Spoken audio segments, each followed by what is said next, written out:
Welcome, Mindy, Miguel, Saskia, Francisco, Anna, David, R.A., Goran, Kinkton, Throwaway, and Reinhardt. Glad to have all of you here. Today, I am going to talk about the importance of presence and submission and relate it to the experience of men's work and really how this can come through. Because there's this very interesting theme here I think, in modern narratives of masculinity that kind of pokes at the idea that a man can be a man and be submissive. And I think it's ridiculous, frankly. It doesn't serve men at all. And it actually keeps a lot of us from fully being open to and experiencing the fullness of our being and identity because we're being pigeonholed into very narrow categories of what it means to be masculine. I see all the time the meme, men must lead. I see this out there on Instagram. I see it in articles on here on Substack. I see it in other places. And sometimes I see it from very well meaning fellow men's coaches who are, coming at it from a place of, like, hey, you need to show up in your life and do the work. And I get it. And I appreciate that. But one of the things that really stands out to me about the whole experience when see that kind of message is that it still nonetheless creates this performative standard of masculinity that actually keeps a lot of men away from exploring what they actually want for themselves.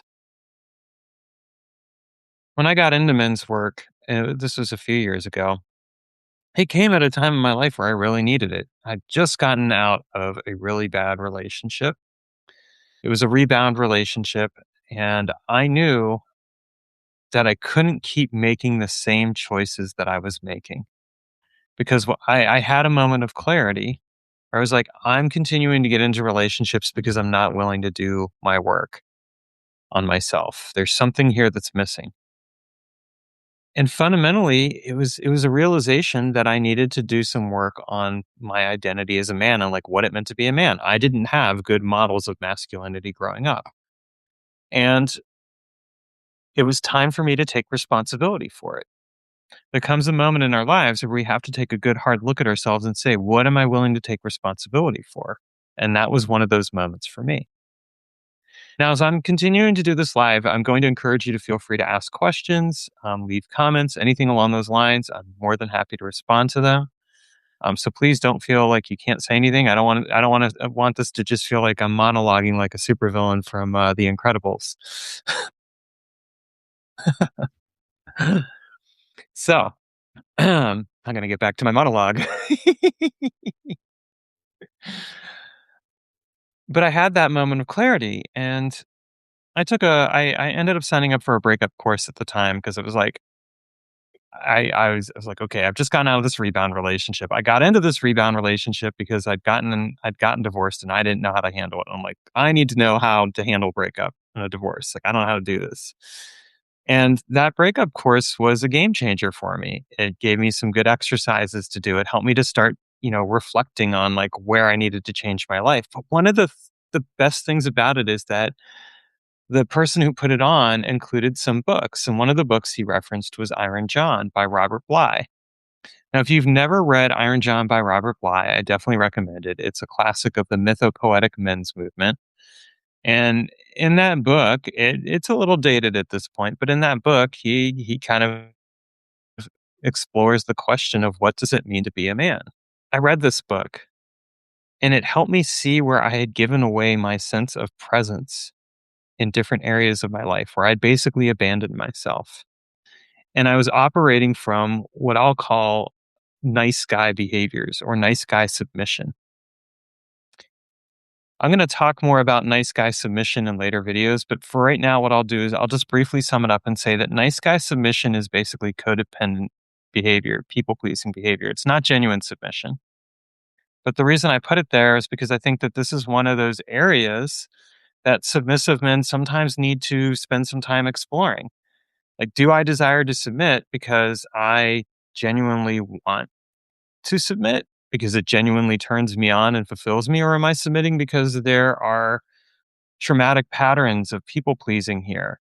There is a sense of abandoning myself because I'm afraid I'll get abandoned by someone else, and so it's like I've gotta do whatever it takes to make sure that person doesn't leave. And if that's a reason that you've submitted, first of all, I just want to normalize and say, "Hey, you're not alone. I've definitely been in that role myself, and that's one of the reasons why I've done a lot of the work that I've done." But secondly, I want to share it with you because I think it's really important that we give ourselves the opportunity to get clear on like why is it that I want what I want? Why is it that I'm choosing the choices that I'm choosing? Welcome, Derek. Glad to have you here. So, for those of you who are in the audience, however, whether you're men or women, if you identify as submissive, I just want you to allow yourself to let that land for a moment. Have you been that nice guy or good girl submissive where like it's stemmed from a place of codependency? It's okay if it has. This isn't about beating yourself up or anything else along those lines. Again, guess what? I've been there, done that. Other people have been there and done that. The question that we get to is like how do we separate that out? And this is where we get into the question of presence and how we bring presence into our experience. Now, I am admittedly talking about this from the perspective of being a man. That's what I live with. So I can't really speak to it from the perspective of being a woman because at least in this life, I'm not a woman. That's not my experience. I can't speak to that. But I hope that what I share here is still relatable for those of you who are women in the audience. And if you find yourself nodding along, being like, yeah, there's something here, fair enough. That's good. Um, what I want, though, to also really get clear on here is that doing this work around exploring like what our desires are and like where they come from doesn't mean that we suddenly lose those desires. I didn't stop wanting submission. If anything, submission came into greater clarity as a result of the work that I was doing. So after I read Iron John, I read a few other books in the men's movement and spent about a good solid 5 to 6 months just reading these books, getting clear. And this wasn't me going into a red pill movement or moment or anything like that. I wasn't like suddenly like, oh, women are horrible and I don't want anything to do with them and or anything like that. I was just kind of getting clear like on like what did it mean for me to be a man? How had I abandoned myself as a man? Like what were my patterns? And when I look back on my life, I could see that there were patterns I had learned from my dad, that there were experiences that I had had as a boy with other boys that had shaped the way that I showed up in the world and related to other people.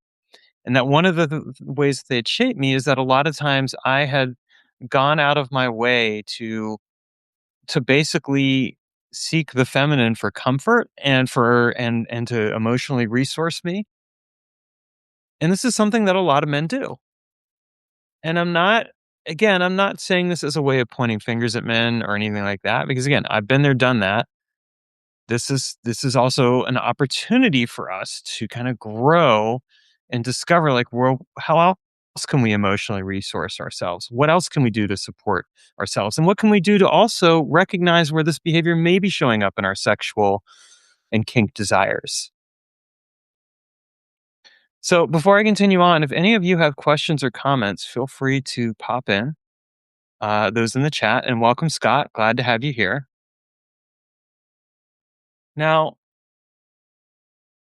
after about 6 months into this men's work journey, I ended up actually going online to like like a Zoom meeting for men. It was a men's support group. It was through the Mankind Project. And I'll admit, I was pretty intimidated. Like the idea of getting in there and talking to those men, I was worried. Are they going to make fun of me? Are they going to laugh at me? No. What I found within the first few moments is that as other men shared what was going on in their lives, first of all, I realized I wasn't alone. Oh, hey, yeah, here's somebody else who's going through a divorce and having a really rough time.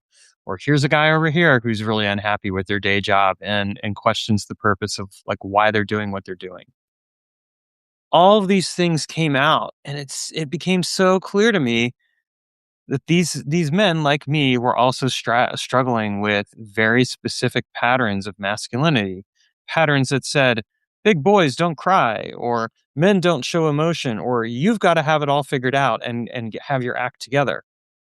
or if you're feeling something, you're weak. These are all things that I had told myself for, for most of my life.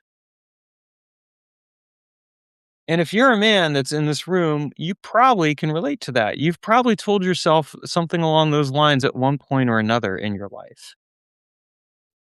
So, first of all, know that you're not alone, that this isn't all that unusual. And yet, I can tell you that most men feel alone because of the fact of the matter is, we have been told to shut down. We have been told, don't feel your emotions, don't share what's going on with you, act like you've got it all figured out, act like you know what's going on. And this actually causes us to perform. And it takes away from the presence that we want to be bringing into the relationships that we have, the presence with ourselves, let alone the presence with anyone else. So realizing that I wasn't alone, this helped out immensely in my journey in life. But as I continued on my men's work journey, and I'm not going to do a whole blow by blow because that would take forever. But as I continued in my men's work journey, one of the things that I kept coming up against was this message of men must lead. You know, you need to lead in a relationship. You need to show up a certain way. That's the only way that she's going to feel safe. That's the only way she's going to want to be with you. Things like that.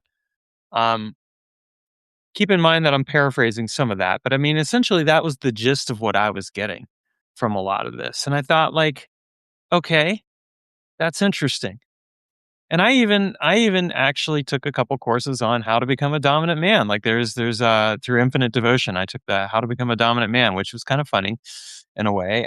It was a good course. It helped me out a lot. It helped me take a look at certain things in a way. And so I really appreciate that course and what it did for me. But it also helped me realize I'm not a dominant man, and I don't want to be a dominant man. Like, if you look at me in my everyday life, you might not know that for sure because the fact of the matter is I'm a business owner, I'm a writer, I'm a martial arts kung fu practitioner.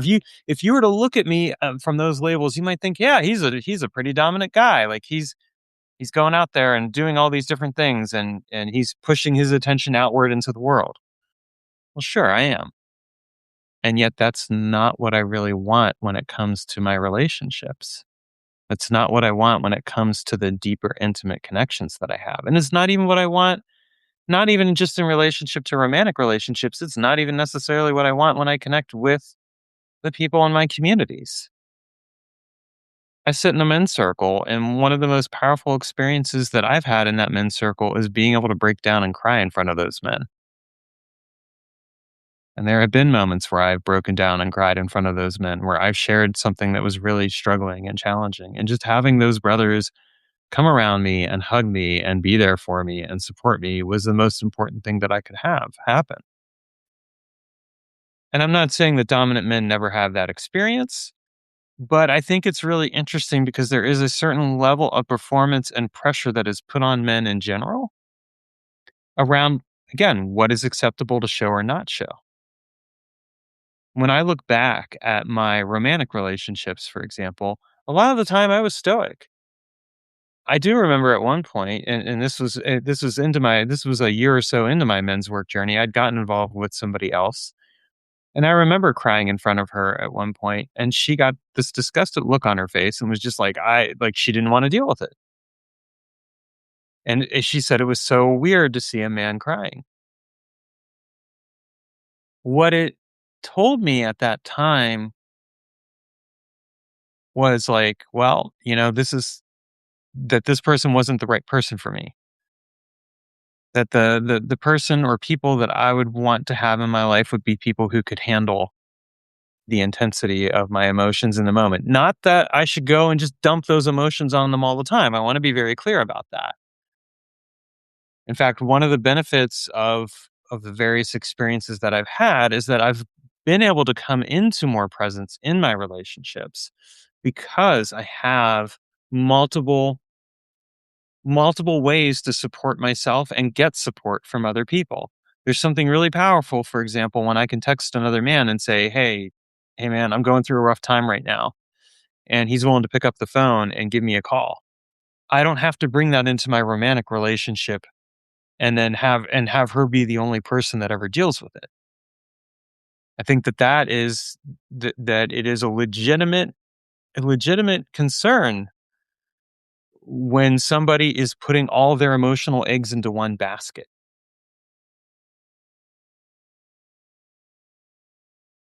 Now, how does all this translate into submission? Because you're probably wondering. I mean, we're 15 minutes into this, and I haven't really. I've kind of talked a bit about submission.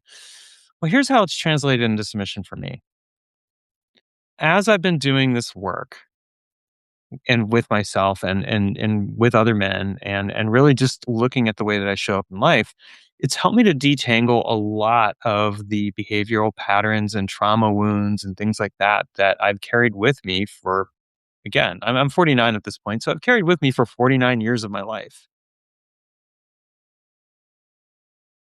And I think that's a really important piece of the puzzle. If I'm going to genuinely submit or surrender to somebody, I need to really know who I am as a person. Now, do I always know myself? No. There are moments where I don't. There are still moments where I'm discovering things, and that's probably going to be the way it is the rest of my life. That's normal. Anyone who tells you that they've got it all figured out is lying to themselves more than likely, and that's okay. It's just part and parcel of this experience of being human, right? Regardless of whether you identify as a man or a woman or as something else altogether, like we are all human. Again, I'm going to encourage you, if you have any questions or comments, feel free to drop those below. I genuinely love to answer them and explore them with you. And this is a safe space. You are safe here. What brought me into deeper presence with my submission was being able to detangle the codependent behaviors, the people pleasing, being able to identify where my father wound played a role and where my mother wound played a role in my relationships. For example, my father wound was around disappointment. My dad would tell me regularly as a kid that I was a disappointment. My mother wound, I actually have both a mom and a stepmom. So I got the benefit of having two mother wounds. I mean, really, you can have multiple wounds, really, if you think about it. But like, think about it. Like, when you're growing up and you have parents, like if you have a mom and a dad, or a mom and a mom, or a dad, or whatever, but then you have other parents outside of that as well. You get the experience of their collective trauma coming through. And so, like in the case of my mom, it was kind of her scarcity beliefs and her limiting beliefs around money, around other things. That was kind of the wound that came in from her. And from my stepmom, it was really the wound of just like not being good enough to be loved in the same way that she loved her own kids. Even though, at first when I came into her life, she seemed like she loved me very much. And of course, there were other things going on there, like, you know, without really getting into all my history, that stepmom wound showed up a bit later in my childhood because of some things that happened in my family. It didn't have anything to do with me, but unfortunately, it did have to do with another relative who did some things, and I got to be the recipient. All of this played a role in my relationships, and it played a role in how I showed up in relationship around my desires and my kink.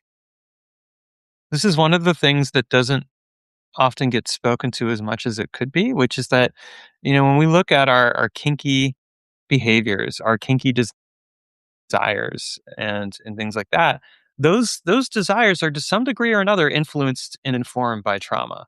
And I'm not saying that as a bad thing. Like, hey, like if you have a particular desire, I don't want you to suddenly be like, "Oh my gosh, I got to look at it and figure out like what the trauma is here." I'm just saying that it might be worth spending some time with. And I'll give you an example from my life. One of the things that I found is that I was very attracted to older women. That was a kink for me for a while. What I came to eventually realize is that attraction to older women had a lot to do with me trying to heal both my mom and stepmom wounds. And you can kind of, I mean, I don't know if I need to connect the dots any further, but that's what it was. It played a role in that. And I think it was one of those things where once I figured that out and was able to detangle it, it changed the way I related to women, period. And it changed the kind of attraction that I felt. Didn't change all of my kinks. It didn't suddenly take away everything, but it did change some things because it helped me understand that better. The reality is that our sexual shadows play a very significant role in the way that we show up in our relationships. And until we bring those shadows into the light and spend some time with them, and not from a purpose of like, I've got to get rid of this thing, I've got to heal it out of existence. No, from a place of integration, from a place of connection and curiosity. Until we get to that place, it's going to unconsciously influence and flavor the relationships that we're in. So as a man who had submissive inclinations, I can easily point to where that submission has the shadow of codependency and people pleasing in it. And because I've done a lot of work around that and continued to unpack that and integrate it in, I can also safely say that that's changed a lot.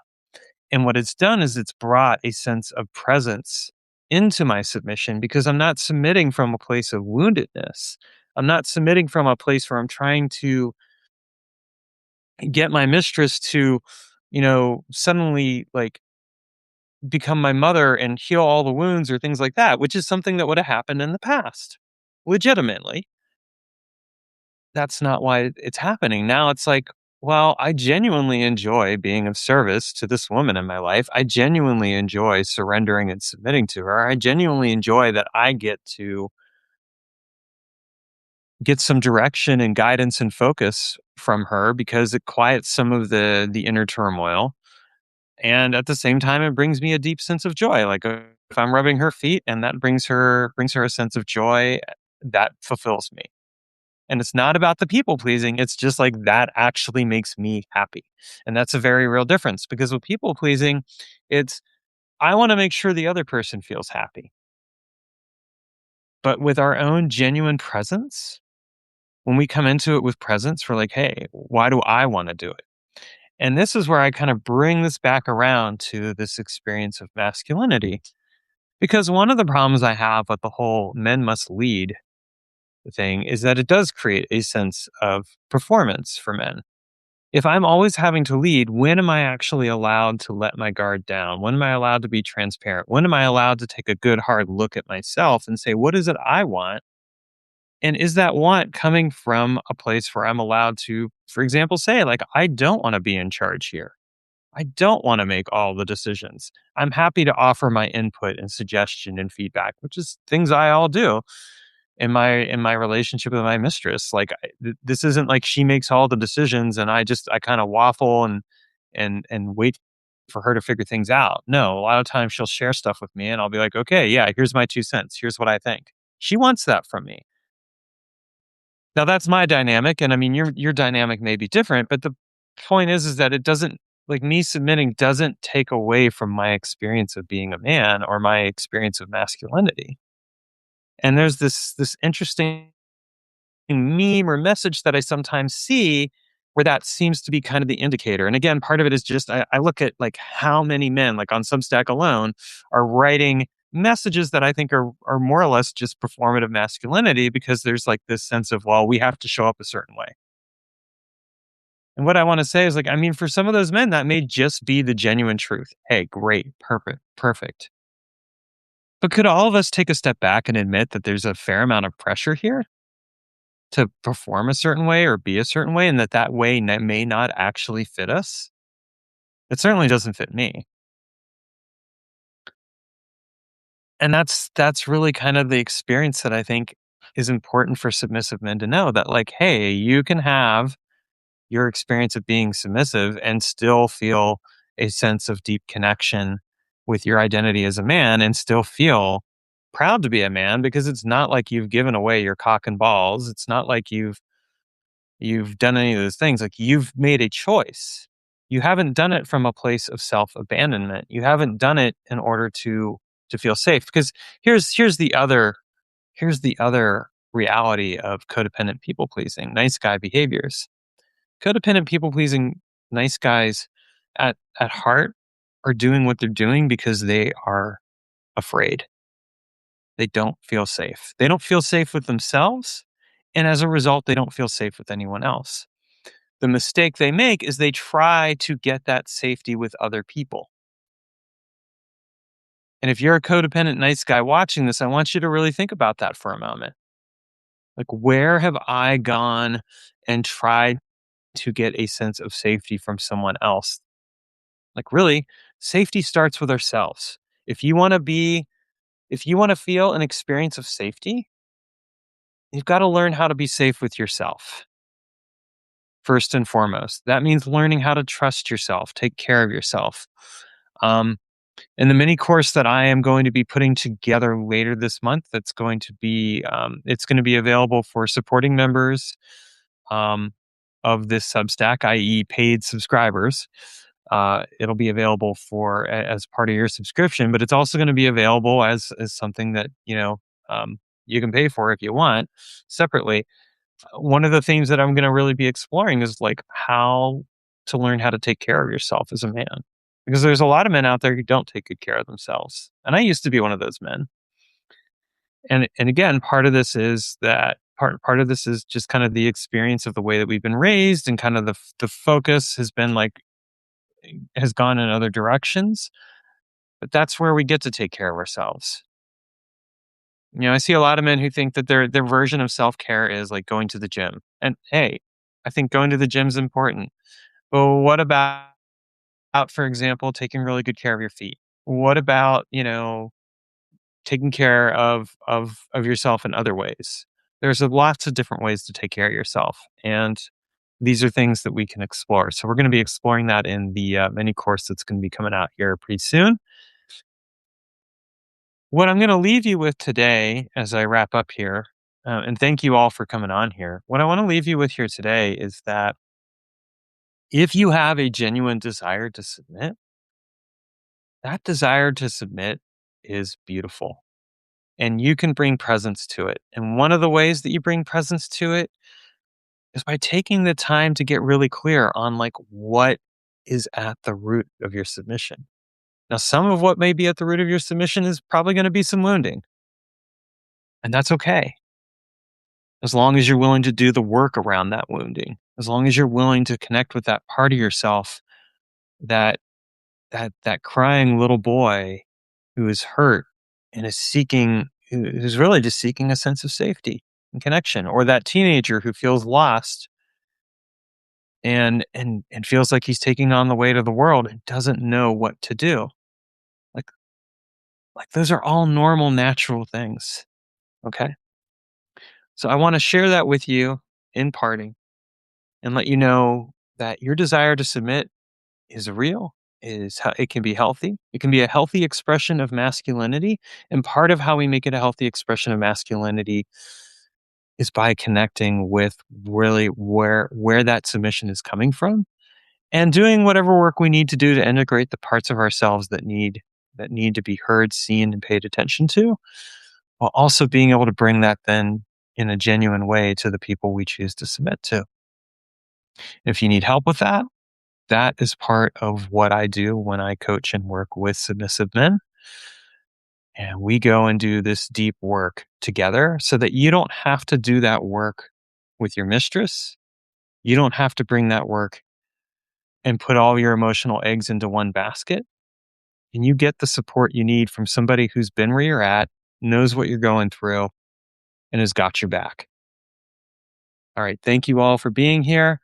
And I will have another live on Friday. I've got it scheduled. So hopefully I'll see you there. Take care.